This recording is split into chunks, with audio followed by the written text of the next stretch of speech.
So ఇప్పుడు నేపాల్‌లో అలాంటి సిట్యుయేషన్ రాకుండా ఉండాలి అంటే ఏం చేస్తే బావుంటుందంటారు?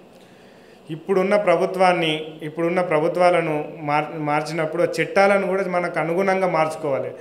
ఎందుకు ఎందుకు మార్చుకోవాలంటే ఇప్పుడు అక్కడ అవినీతి జరుగుతుంది, సోషల్ మీడియా బ్యాన్ చేస్తుంటే కాదు కదా. అవినీతి జరగకుండా మనం చట్టాన్ని అనుగుణంగా చేసుకోవాలి.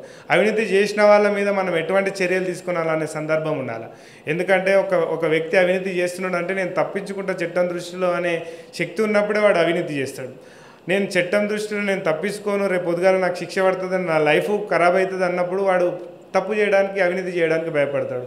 అక్కడ ఆ సందర్భం లేదు అని నేను అనుకుంటా ఉన్నాను కాబట్టి అక్కడ అంత అవినీతి ఏర్పడము, అక్కడ ఉన్న కొంతమంది లోకల్ వీళ్ళు ఒక రాజ్యానికి సపోర్ట్ చేయడం, చైనాకు కొంతమంది సపోర్ట్ చేయడం, ఇక్కడ కొంతమంది సపోర్ట్ చేయడం, ఇట్లాంటి సందర్భాలు అక్కడ అవినీతికి మార్గాలు వాడడానికి కూడా ఆస్కారం ఉంది.